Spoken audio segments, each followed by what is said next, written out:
Hi friends, welcome back to our channel. இன்றைக்கி நம்ம பார்க்க போகிறது முட்டைக்கோஸ் பொரியல். வாங்க எப்படி செய்யலாம்னு பார்க்கலாம். கோஸ் பொரியல் தேவையான பொருட்களை பார்ப்போம். 1 கப் முட்டைக்கோஸ் எடுத்து வச்சுருக்கேன். ஒரு பெரிய வெங்காயத்தை இந்த மாதிரி சின்னதாக கட் பண்ணி வச்சுருக்கேன். கடுகு 1 ஸ்பூன், 2 ஸ்பூன் கடலைப்பருப்பு எடுத்து வச்சுருக்கேன். 2 வரமிளகாய் எடுத்து வச்சுருக்கேன். தேங்காய் துருவினது, ஒரு கொத்து கருவேப்பிலை. ஒரு கடாயை வச்சு அதில் 2 டேபிள் ஸ்பூன் எண்ணெய் ஊற்றியாச்சு. எண்ணெய் நல்லா சூடாயிடுச்சு. இப்போ எடுத்து வச்சுருந்த கடுகையும் கடலைப்பருப்பையும் சேர்த்துக்கலாம். இப்போ எடுத்து வச்சுருந்தேன் கருவேப்பிலையை சேர்த்துக்கலாம். எடுத்து வச்சுருந்தேன் வரமிளகா சேர்த்துக்கலாம். வெங்காயம் சேர்த்துக்கலாம்.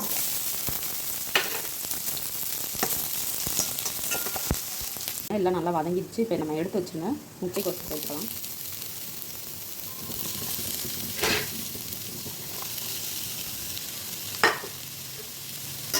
எல்லாத்தையும் சேர்த்து நல்லா வதக்கிக்கலாம். தேவையான அளவு உப்பு சேர்த்துக்கலாம். இப்போ நம்ம மூடி போட்டு மூடி வச்சுக்கலாம் 2 நிமிஷம். முட்டைக்கோஸ் நல்லா வேகட்டும். நிமிஷம் ஆயிடுச்சு. இதுக்கு நம்ம இப்போ ஓப்பன் பண்ணி பார்த்துக்கலாம். பாருங்கள், நம்ம காய் சூப்பராக வெந்துருச்சு. கடைசியாக நம்ம துருவி வச்சுருந்த தேங்காய் சேர்த்துக்கலாம். சேர்த்துட்டு நல்லா மிக்ஸ் பண்ணிக்கலாம்.